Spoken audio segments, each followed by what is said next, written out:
In what is now feared to cause another controversy on the floor of Parliament and a recipe to political split on the side of the ruling party in the August House is an adopted move by the NRM caucus retreat to enable independent MPs to cross the floor and switch to any political party with representation in Parliament. NRM's Felix OkotOgong and chairman for the Northern Uganda Parliamentary group say the move is suicidal and would call for a constitutional petition. So that one cannot happen because that one is being segregative and discrimination. You see now the constitution is very clear and you cannot now pick only the independents and allow them to cross, leaving other members, party members. That discrimination can be challenged in the courts of law. You cannot go to court to challenge what we are trying to do for one reason.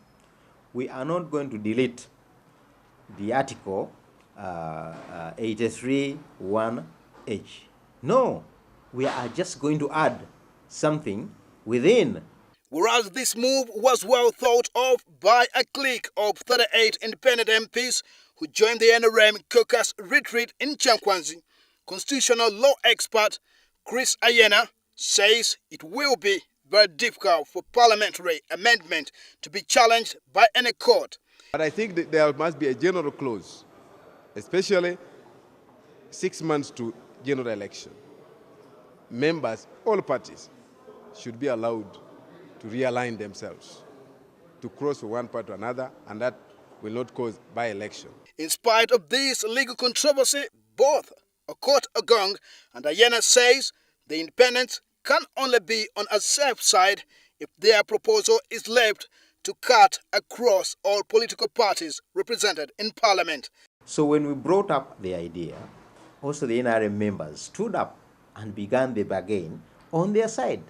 There was no way we as independents could bring up a case for them. But good enough, this provoked theirs, and indeed now they are brainstorming about it. But Ayena says the manner in which the independent MPs were done in the ruling party retreat colors and fully participated can be subject to legal interpretation. What I saw on TV, I mean, as if it was not bad enough to be party to the proceedings of a political party to which they substantially do not belong to, or they do not legally belong to. They don't even the attire, the uniform of the party. However, criminalizing independents who attended the NRM Chankwanzi may be difficult since the Constitution of Uganda is silent on political associations. The Constitution does not talk about association.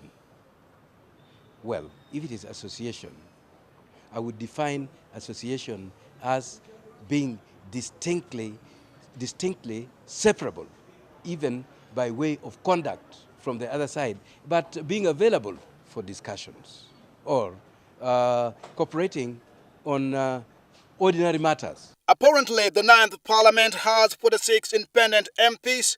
Out of this number, 38 MPs were originally NRM supporters who lost in the 2011 party primaries and decided to contest as independents and made it to the 9th Parliament. But they have remained loyal to the NRM to the extent that they attend NRM caucus retreats in spite of the existing legal regime refraining them to do so. Timothy Sibasi, Vision, Parliament.